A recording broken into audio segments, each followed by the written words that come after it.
À l'entame de mon propos, je souhaiterais présenter mes plus sincères condoléances à l'ensemble du peuple sénégalais. Mais surtout, dire toute la peine qui nous anime en tant qu'acteur politique, mais en tant que citoyen sénégalais lambda. Chers concitoyens, l'heure est grave. Mais nous devons faire confiance au génie du peuple sénégalais. Nous avons toujours vécu des moments, certes incertains, mais nous avons toujours trouvé la force de nous relever et surtout l'intelligence pour pouvoir dépasser certaines situations.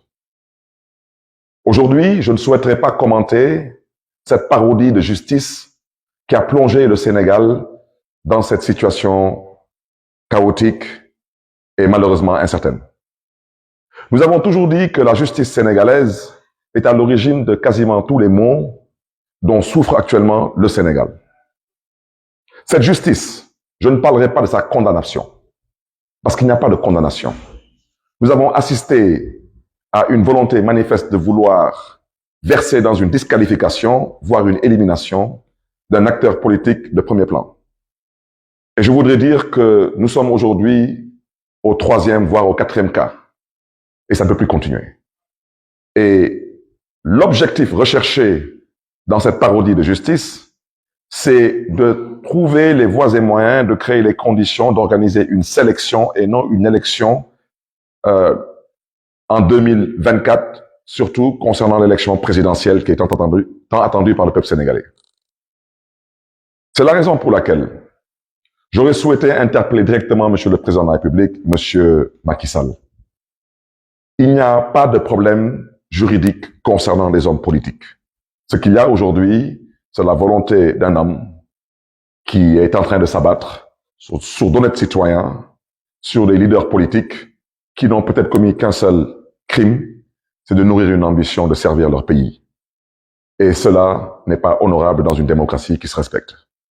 C'est la raison pour laquelle, Monsieur le Président de la République, je prends l'opinion nationale et internationale à témoin.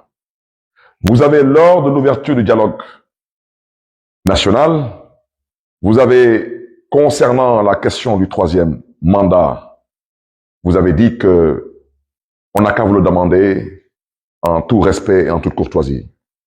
Et qu'il n'est pas question que vous acceptiez que certains vous le demandent par la force. Monsieur le Président de la République, pour la paix au Sénégal, nous sommes prêts, nous, à nous mettre à genoux. Parce que vous avez la clé aujourd'hui entre vos mains de la sortie de crise de ce pays et personne d'autre. C'est vous, Monsieur Macky Sall, vous, Président de la République.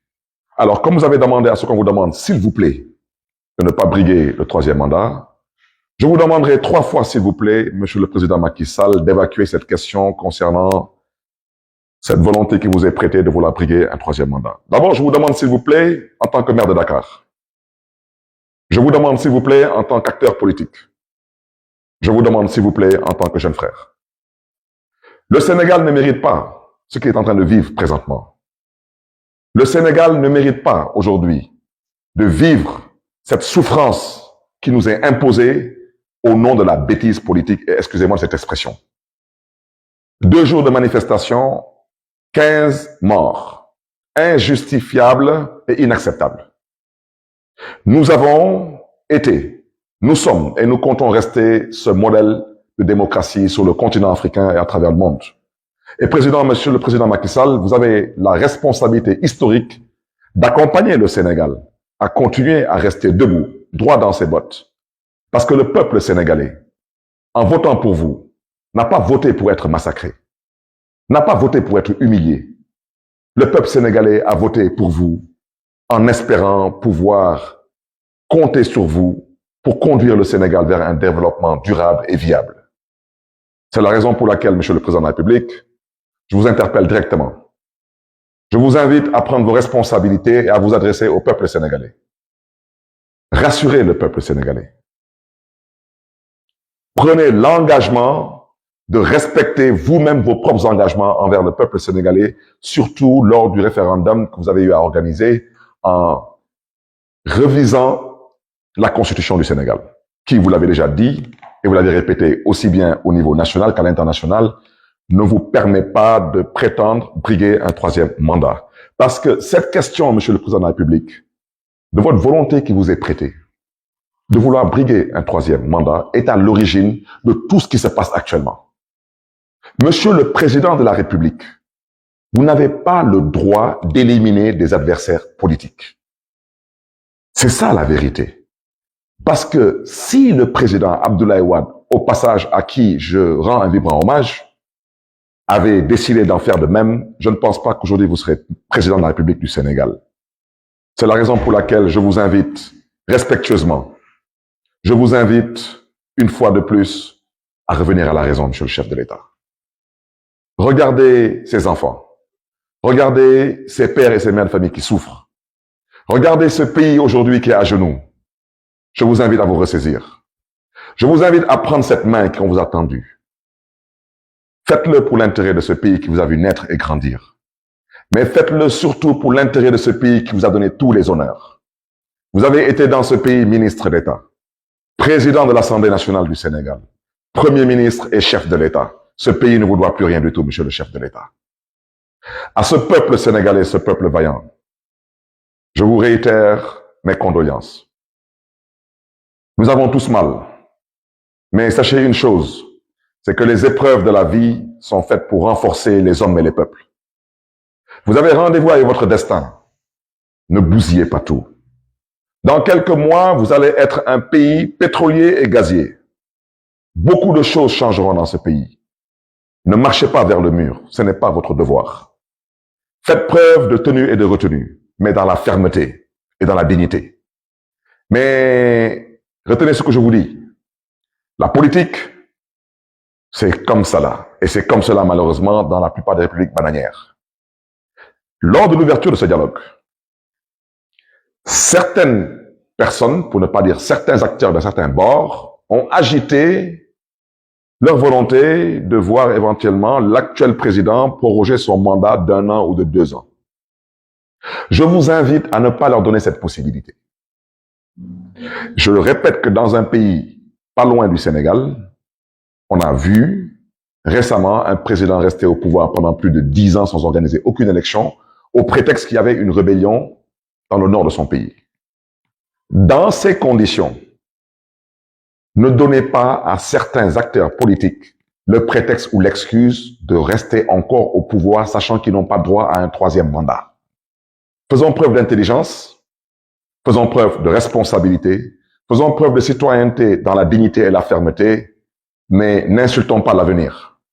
Je vous l'avais dit, si nous n'arrivons pas à nous entendre, il y a un acteur qui rentrera en jeu. Et depuis 48 heures, cet acteur est en ville. Vous me permettrez de saluer l'armée sénégalaise, de leur souhaiter la bienvenue dans leur capitale et de prier pour eux, que Dieu les garde, que Dieu les bénisse. Je souhaiterais, à l'endroit de cette grande muette, vous dire que vous avez toujours été la fierté de ce pays, la fierté du continent. Je vous invite à rester à la place qui est la vôtre. Je vous invite à nous faire confiance et je vous invite au besoin à nous accompagner à trouver des solutions de sortie de crise. Mais je vous invite surtout à rester aux côtés du peuple sénégalais. Mais je vous invite, vous, peuple sénégalais, sachez que chacun doit rester à sa place et ce pays doit continuer à être dirigé par la grâce de Dieu, par des civils. Faisons preuve d'intelligence et je fais partie de ceux qui pensent aujourd'hui que le président de la République du Sénégal comprend la gravité de l'heure et comprend qu'il n'y a pas de place éventuellement pour un troisième mandat. Ne bousillons pas ce pays, ne détruisons pas ce pays, ne brûlons pas ce pays, il y va de notre responsabilité. Je voudrais au passage remercier tous les chefs religieux du Sénégal, toutes religions confondues, toutes confréries confondues, pour leur engagement, leur posture, leur discours d'apaisement, de paix, leur invite à discuter, à dialoguer pour un Sénégal de paix, un Sénégal de stabilité et un Sénégal d'avenir. Et je ne terminerai pas mon propos en disant que je n'ai aucun doute qu'on saura nous relever le moment venu, sortir de cette impasse et comprendre que nous avons le devoir et la responsabilité historique de marcher vers l'essentiel. Sénégalaises, Sénégalais, que Dieu vous garde et que Dieu vous bénisse.